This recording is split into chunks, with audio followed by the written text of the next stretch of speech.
रामचंद्र भगवान की जय, बागेश्वर धाम की जय, बोलो भैया सन्यासी बाबा की जय, बोलो भैया हिंदू राष्ट्र की जय।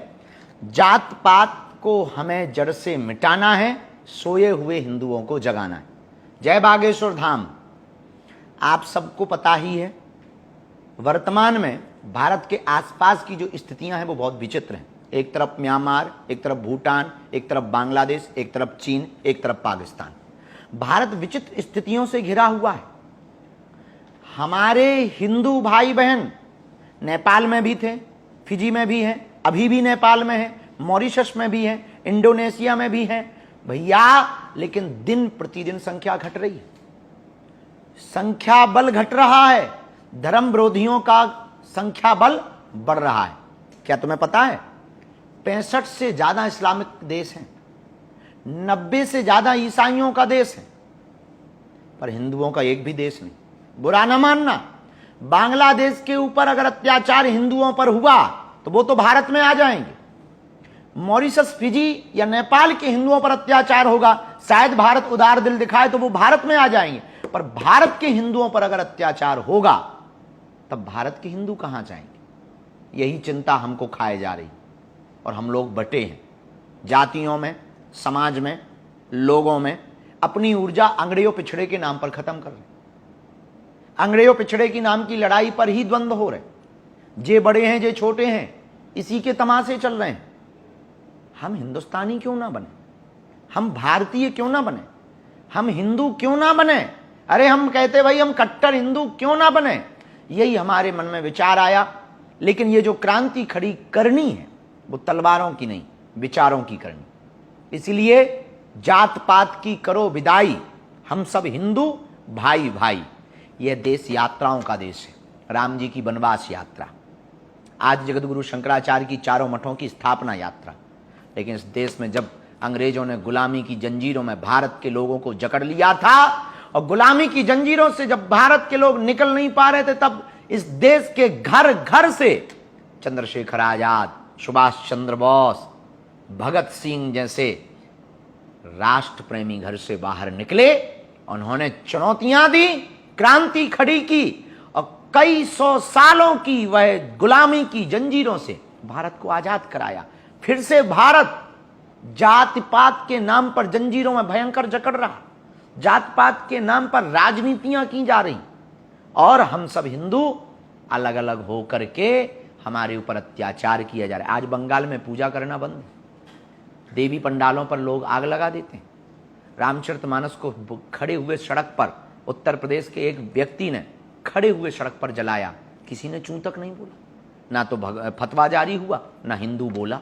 बहराइच की घटना, नूह मेवात की घटना, मणिपुर तो आए दिन चल रहा है, राजस्थान के कन्हैयालाल दर्जी की घटना सबको याद होगी। और पालघर के संतों को जो निर्दयता के साथ मारा, क्या तुम भूल गए? क्या तुम भूल गए पश्चिम बंगाल की वो कोलकाता की डॉक्टर बेटी जिसके ऊपर जिसका रेप भी किया और मर्डर भी कर दिया और अपराधी अभी भी देश से बाहर है? क्या तुम भूल गए छोटे से आदर्श नाम के बच्चे की चाकू भोंप करके हत्या कर दी?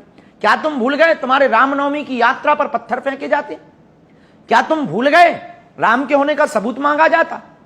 क्या तुम भूल गए जिस रामचरितमानस को तुम्हारे दादा परदादा पूछते रहे, जिसके आधार पर अपनी जिंदगी जीते रहे, और उसी रामचरितमानस को खंडित किया जाता और तुम चुप बैठे हो, अभी भी नहीं जगे हो? कब जागोगे? तब जागोगे जब तुम्हारे घर पर लोग कब्जा कर लेंगे, तुम्हारी बच्चियों पर अत्याचार करेंगे, तुम्हें मंदिरों से भगाएंगे, तुम्हारे भगवानों को भगाएंगे। तब तुम जागोगे जब तुम्हारा देश से निकाला करेंगे। कब जागोगे? हमारे मन में विचार आया, इस देश में अब हमें हिंदुओं को एक करना है, कट्टर हिंदुओं को। हाँ, निमंत्रण है, हम प्रवचन देने नहीं बैठे हैं। 21 नवंबर से 29 नवंबर तक बागेश्वर धाम से राम राजा ओरछा तक हमने ठाना है प्रथम पद यात्रा कर रहे हैं। ये पद यात्रा जात पात भेदभाव ऊंच नीच को मिटाने के लिए इस देश में दो जातियां बनानी है हमें, एक अमीर की, एक गरीब की। हमें किसी से लड़ना नहीं है, हमें ताकत भी नहीं दिखानी है, हमें भीड़ भी नहीं जुटानी है। हमें लोगों के अंदर जात पात के जहर को निकाल कर हम सब हिंदू एक हैं, इस विचार को भरना है। इसीलिए भैया धर्म युद्ध की तैयारी हो गई है, बिगुल बज गया है, धर्म ध्वज का पताका लहरा गया है। 21 तारीख से 29 तारीख तक प्रथम बार पहली अपने जीवन में हम पद यात्रा कर रहे हैं। शोभा यात्रा नहीं कर रहे हैं कि आप आओ फोटो खिंचाओ चल दो, पद यात्रा कर रहे हैं। आप आओ, खुद भी जगो, बगल के हिंदू को भी जगाओ और इस बात पर गर्व करो, हम हिंदू हैं, हिंदुस्तान हमारा है। अपने लिए तो ठीक है, आपकी आने वाली पीढ़ियों के लिए ये क्रांति बहुत आवश्यक है। तुम्हारी बहन बेटी सुरक्षित रहे, ये क्रांति बहुत आवश्यक है। तुम्हारी दादा परदादाओं की जमीनों पर दूसरे मजहब के लोग कब्जा ना कर लें, इसलिए ये क्रांति बहुत आवश्यक है।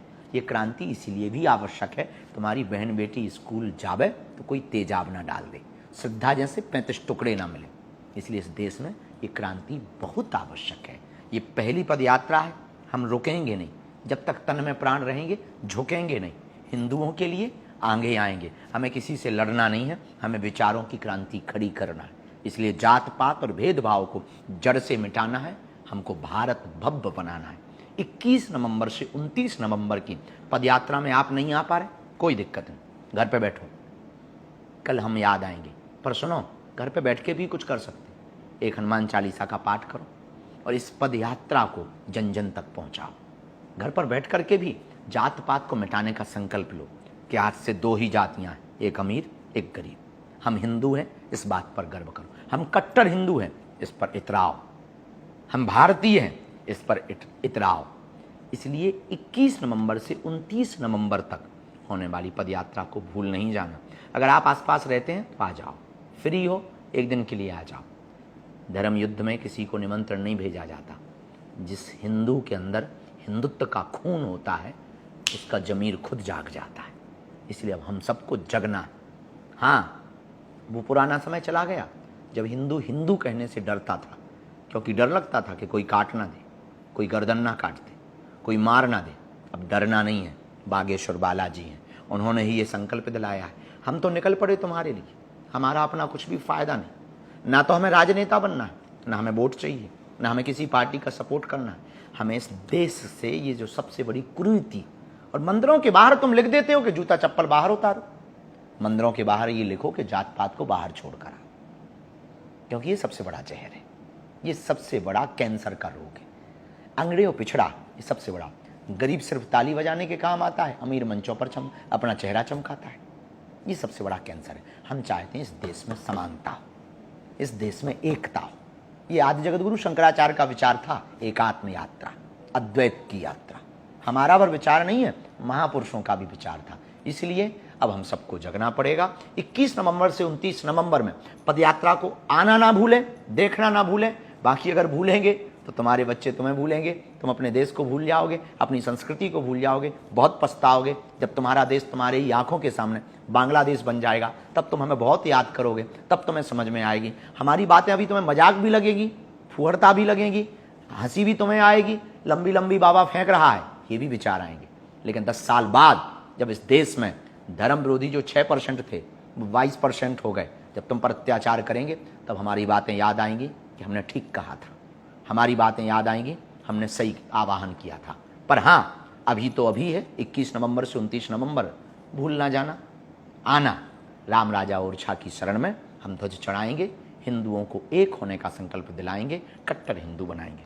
ये बागेश्वर धाम से आपको आमंत्रण है, आमंत्रण है। चलो चलो चलो, बागेश्वर धाम से राम राजा ओरछा तक चलो।